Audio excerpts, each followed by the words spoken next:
Homer Phone Reports, c'est la réparation de votre téléphone, le remplacement de vos batteries et l'achat de tous vos accessoires indispensables. 38 rue du Docteur Mougeot à Saint-Dizier.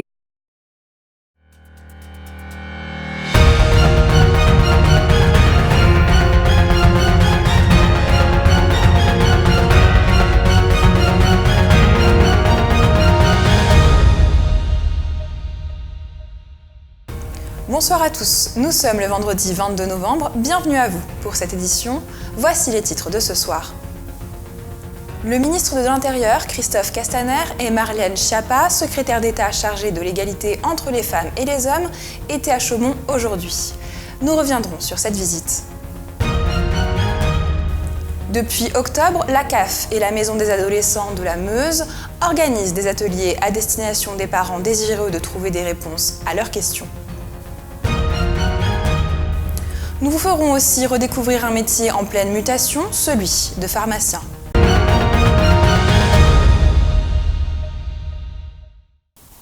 Le mois dernier, Christophe Castaner était venu inaugurer la nouvelle caserne de gendarmerie de Vitry-le-François. Marlène Schiappa était présente à ses côtés aujourd'hui à Chaumont pour présenter le dispositif d'accueil des femmes victimes de violences conjugales en Haute-Marne. Antoine Regnault et Victor Derès ont suivi cette visite. Sans qu'ici ce matin à Chaumont, que le ministre de l'Intérieur, Christophe Castaner, accompagné de Marlène Schiappa, la secrétaire d'État en charge de l'égalité femmes-hommes et de la lutte contre les discriminations, se sont rendus ici à Chaumont à la rencontre de gendarmes, de policiers et d'associations pour la protection des femmes. Le but de ces déplacements, dans un premier temps, de se rendre compte des dispositifs mis en place ici en Haute-Marne pour la lutte contre les violences faites aux femmes, ainsi que la visite du commissariat chaumonntais qui s'est suivi de visite de l'école de gendarmerie de Chaumont qui vient tout juste d'accueillir la 500e promotion qui dès maintenant est formée mieux formée à la prise en charge des victimes. C'est ensuite vers 13h30 que les ministres se sont vus présenter la nouvelle grille d'évaluation du danger, une meilleure réponse ainsi pourra être apportée aux différentes victimes. Cette grille est le fruit du Grenelle actuel sur le territoire français, le Grenelle national, et permettra, on l'espère, une atténuation des violences faites aux femmes. Notre principal engagement, c'est celui de la protection des Français. Celui de la protection des Français et des Françaises. Celui qui fait que chaque jour, quel que soit le jour de la semaine, en moyenne, nous protégeons 200 femmes, chaque jour, qui sont victimes de violences et qui sont accompagnées par nos services, en fonction de la gravité de façon différente. Et pourtant, malgré cet engagement, il y a des femmes qui meurent sous le coup de leur conjoint, de leur compagnon. Et c'est insupportable. Et c'est insupportable parce qu'il peut arriver que nous ayons mal analysé la situation, mal appréhendé la réalité de ce qui nous était apporté. Quelquefois mal accompagné la personne et nous n'avons pas été jusqu'à l'aider à formaliser, à se libérer du poids et à formaliser une plainte. Et donc il nous faut améliorer de façon constante notre engagement et la qualité de celui-ci. La formation qui est essentielle pour les femmes et les hommes qui sur le terrain sont en charge de l'accueil, de l'enquête, de l'interpellation, de l'action. Et donc, cette formation est essentielle. Ici, on le voit dans cette école de formation de Chaumont. C'est un cycle d'à peu près 130 heures dans le cadre d'une formation initiale qui est consacrée à l'appréhension du combat pour la protection des familles, à l'appréhension de l'accueil et de l'accompagnement des femmes victimes. C'est un module nouveau, il n'existait pas, nous l'avons mis en place et la 500e promotion ici à Chaumont sera la première qui aura ce niveau de formation-là. Il est important de rappeler, et le ministre de l'Intérieur l'a fait, que les forces de l'ordre, tous les jours, interviennent pour sauver la vie de femmes. Il est aussi important de rappeler que dans le cadre du Grenelle des violences conjugales, chacun doit prendre ses responsabilités et la responsabilité du gouvernement, c'est aussi d'outiller les forces de l'ordre, d'outiller la police, d'outiller la gendarmerie pour faire en sorte que chacune et chacun, au-delà de sa sensibilité personnelle au sujet, puisse avoir cette véritable grille d'évaluation du danger qui permettra d'intervenir avant qu'il ne soit trop tard. Et je voudrais à cet égard saluer d'abord bien sûr l'engagement du ministre de l'Intérieur parce que c'était une demande qui existait de très longue date de faire en sorte qu'on ait ces outils et qu'on ait ces formations. Nous sommes là dans une école de gendarmerie et c'est très important d'avoir cette formation généralisée et non pas au bon vouloir de chacun. Et saluer également l'engagement des forces de l'ordre, de la police, de la gendarmerie dans ce combat collectif que nous gagnerons uniquement ensemble. Connaissez-vous la discipline positive ? Cette nouvelle pédagogie était présentée dans le cadre des 6 sessions du Forum de la parentalité organisé par la Maison des adolescents et la CAF Meusienne, un reportage réalisé avec Victor Derès. Du 3 octobre au 19 décembre, dans le cadre du réseau d'appui et d'accompagnement à la parentalité, la CAF et la Maison des adolescents de la Meuse organisent 6 sessions de formation à la parentalité centrées sur la discipline positive. C'est ce qui m'est arrivé à l'école aujourd'hui. Dis-moi. Mes copains ils m'ont laissé toute seule. Bah, qu'est-ce que t'as fait du coup? Ils voulaient pas que je joue avec eux parce que j'attrapais pas la balle. Attends, c'est facile. Regarde, pour attraper un ballon, le truc c'est d'être en face. Apprendre à mieux gérer ses émotions, cesser de culpabiliser et se remettre à la place de l'enfant, voici quelques-uns des objectifs visés par les inscrits. Je suis une maman de 5 enfants et je suis assistante maternelle, donc pour ma famille et puis aussi pour mon métier, je trouvais que c'était intéressant d'avoir ce genre d'approche avec les enfants. C'est très très enrichissant parce que c'est pas culpabilisant, mais ça nous fait voir différents points de vue, et aussi le point de vue de l'enfant. De nombreux temps d'échange sont mis en place, notamment autour de jeux de rôle et de mise en situation, afin d'apporter des réponses concrètes aux interrogations légitimes des parents.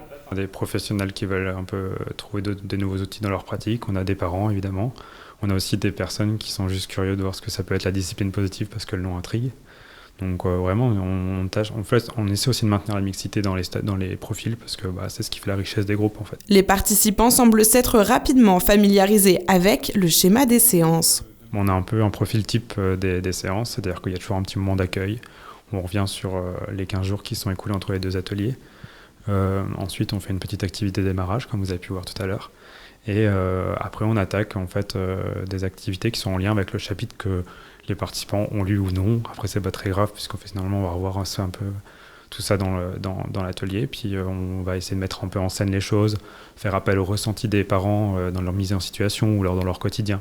L'objectif, c'est vraiment de partir du ressenti que les parents peuvent avoir dans les situations pour après élaborer des façons de faire ou des réflexions et trouver des solutions.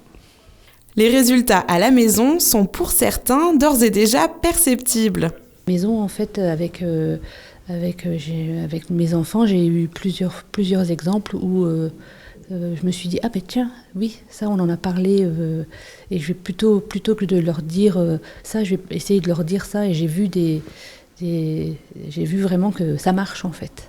Bon, ça marche pas tout le temps, mais ça marche. Après ces 3 mois de séance, les clés pédagogiques de la discipline positive n'auront plus de secret pour ses parents, tout aussi impliqués qu'appliqués.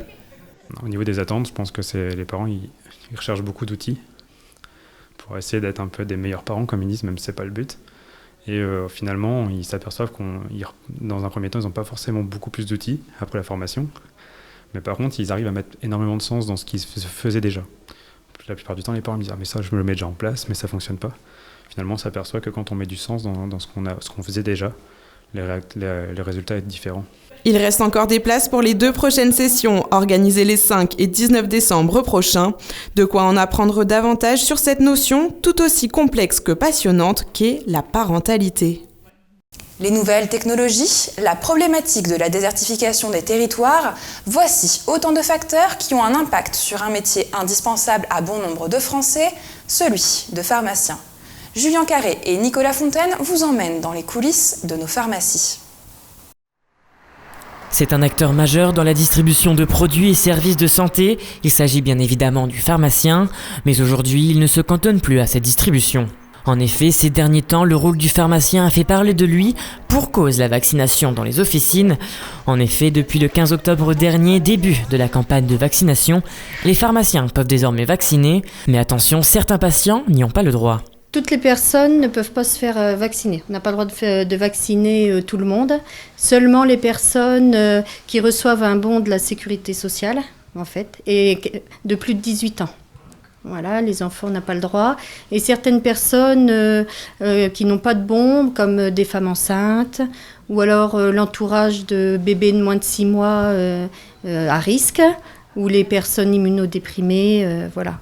Pour Pour ce faire, les pharmaciens ont suivi une formation d'une journée et selon les infirmières et infirmiers libéraux, ce nouveau dispositif a un impact sur leur profession.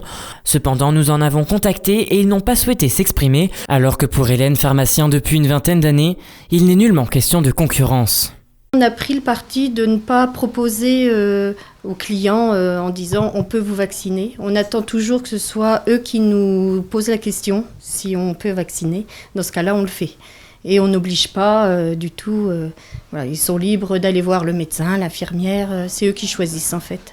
Les pharmaciens sont désormais habilités à vacciner et dans certaines pharmacies du territoire national mais aussi local, des cabinets de télémédecine sont mis en place, de quoi subvenir à la désertification des médecins. Sur Saint-Dizier, vu le manque de médecins, donc il y a 2 centres de télémédecine, donc je pense que c'est une bonne chose, oui, que ça existe, parce qu'il y a plein de patients en recherche de médecins qui ne sont malheureusement pas correctement suivis. Aujourd'hui, le pharmacien effectue donc de nouvelles activités, c'est pourquoi on peut parler d'évolution. C'est toujours les grosses questions, à savoir si ça va rester le monopole des pharmaciens ou pas. Hein, ça fait des années qu'on en parle. Pour l'instant, c'est toujours le cas. Après, comment ça va évoluer, je ne sais pas. Tous les ans, il y a des choses nouvelles, donc on se met à la page. C'est donc un métier qui ne cesse d'évoluer au fil des années. Il est donc difficile de prédire le futur de cette profession. C'est déjà la fin de cette édition. Merci à vous de l'avoir suivi. Tout de suite, vos prévisions météo. Toute l'actualité qui vous concerne, à voir ou à revoir dès maintenant sur puissancetélévision.fr et sur notre application mobile.